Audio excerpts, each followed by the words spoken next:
Sumainyo ang Panginoon. At sumaiyo rin. Ang mabuting balita ng Panginoon ayon kay San Mateo. Papuri sa iyo, Panginoon. Noong panahong iyon, lumapit si Pedro at nagtanong kay Jesus, Panginoon, makailan pong patatawarin ang aking kapatid na paulit-ulit na nagkakasala sa akin? Makapito po ba? Sinagot siya ni Jesus, hindi ko sinasabing makapito, kundi 70 ulit pa nito. Sapagkat ang paghahari ng Diyos ay katulad nito. Ipinasya ng isang hari na pagbayarin ang kanyang mga lingkod na may utang sa kanya. Unang dinala sa kanya ang isang may utang na 10 milyong piso. Dahil sa siya'y walang ibayad, iniutos ng hari na ipagbili siya ang kanyang asawa, mga anak, at lahat ng ari-arian upang makabayad. Nanikluhod ang taong ito sa harapan ng hari at nagmakaawa. Bigyan pa ninyo ako ng panahon at babayaran ko sa inyo ang lahat. Naawa sa kanya ang hari, kaya ipinatawad ang kanyang mga utang at pinayaon siya. Ngunit pagkaalis niya roon, ay nakatagpo niya ang isa sa kanyang kapwa lingkod na may utang na 500 piso sa kanya. Sinunggaban niya ito at sinakal, sabay wika, magbayad ka ng utang mo. Naglumuhod iyon at nagmakaawa sa kanya. Bigyan mo pa ako ng panahon at babayaran kita. Ngunit hindi siya pumayag. Sa halip, ipinabilanggo niya ang kanyang kapwa lingkod hanggang sa ito'y makabayad. Nang makita ng kanyang mga kapwa lingkod ang nangyari, sila'y labis na nagdamdam. Pumunta sila sa hari at isinumbong ang nangyari. Kaya't ipinatawag siya ng hari. Ikaw, napakasama mo, sabi niya. Pinatawad kita sa utang mo sapagkat nagmakaawa ka sa akin. Nahabag ako sa iyo, hindi ba dapat ka ring mahabag sa kapwa mo? At sa galit ng hari, siya'y ipinabilanggo hanggang sa mabayaran niya ang kanyang utang. Gayon din ang gagawin sa inyo ng aking amang nasa langit, kung hindi ninyo patatawarin ang inyong kapatid. Pagkatapos sabihin ni Jesus ang mga bagay na ito, siya'y umalis sa Galilea at nagtungo sa lupain ng Judea, sa kabila ng ilog Jordan. Ang mabuting balita ng Panginoon. Pinupuri ka namin, Panginoong Hesukristo. Isang magandang umaga po sa inyong lahat.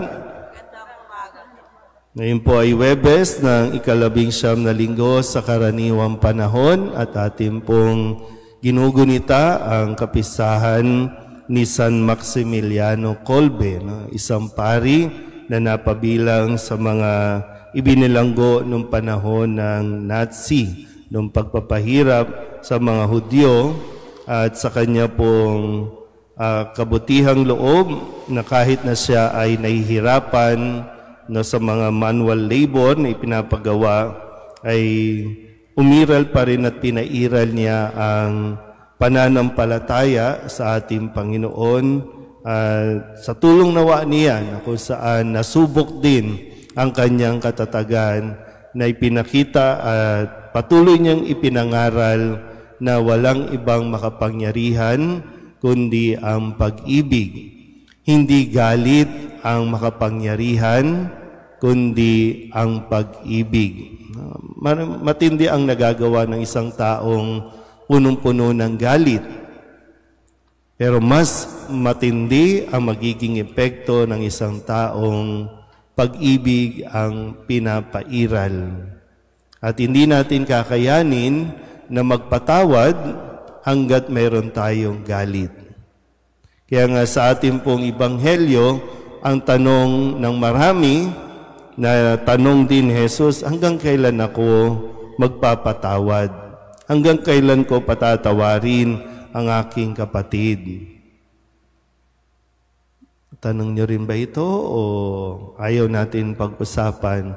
Kasi pag pinag-usapan natin ang pagpapatawad, para bang muling nabubuksan yung sama ng loob, yung mga sugat na naidulot sa atin ng mga taong nakasakit sa iyo. Kaya wala tayong dapat pag-usapan.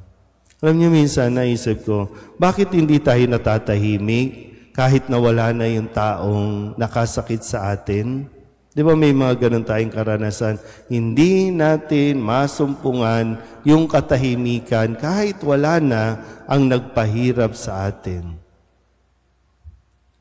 Siguro, no? Kasi nga, hanggang ngayon, buhay pa tayo, pinapahirapan natin ang ating sarili dahil sa galit, dahil sa hindi natin pagbibigay ng kapatawaran.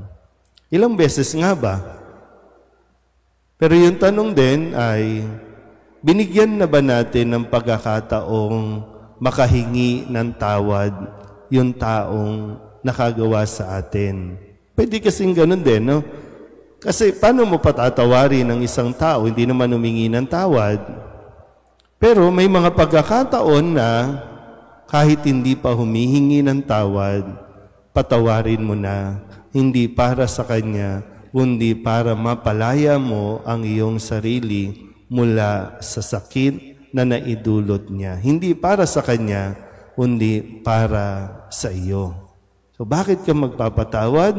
Kasi kailangan mo nang palayain ang iyong sarili. Hindi natin sinasabi na, sige lang, magpakamartir ka. Pinatawad mo ngayon, o mamaya, gagawin ka ulit. Kasi tingnan mo din naman yung sitwasyon. Pero ulitin ko, maganda kasi mapagnilayan natin kaysa yung mag-emote lang tayo na mag-emote, Talagang feel natin, naaping-api tayo, pinahirapan tayo. Tingnan din natin kung ano yung ating nagiging sitwasyon. Muli, kasi binigay ni Kristo ang kwentong ito na bakit tayo dapat na magpatawad. Dahil tayo din ay pinapatawad ng Diyos sa makailang beses, higit pa sa 70 ulit nating pagkakasala sa Diyos, tayo rin ay pinatatawad ng Diyos. Ngayon, kung sasabihin nyo, hindi tayo Diyos tao lang tayo. Naiintindihan naman din ng Diyos yan. Pero lahat tayo nagkakasala sa Diyos at lahat ng lumalapit at tumihingi ng tawad sa Diyos, hindi niya binibilangan. Kaya nga yung sakramento ng kumpisal na itinuturo sa atin, kapag humingi na tayo ng tawad at pinatawad na tayo, back to zero. Yun ang biyaya ng kumpisal. Zero na. Hindi tayo laging sasabihan na pag nagkumpisal ka, pangatlo mo na to panglima mo na to wala kang maririnig. At hindi dapat yan naririnig sa mga bibig ng mga nagpapakumpisal na para bang binibilangan tayo. Kasi kapag humingi na ng tawad, zero na. Yun nga, tayo, ang ugali natin, kahit na nagpatawad na tayo, naka-record pa rin yan. At bilang tayo ng bilang.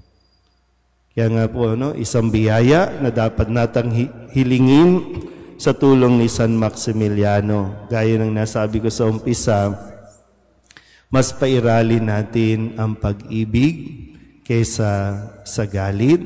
Nang sa ganon, magawa natin at maibigay din natin ang pagpapatawad sa mga taong humihingi ng tawad. Amen.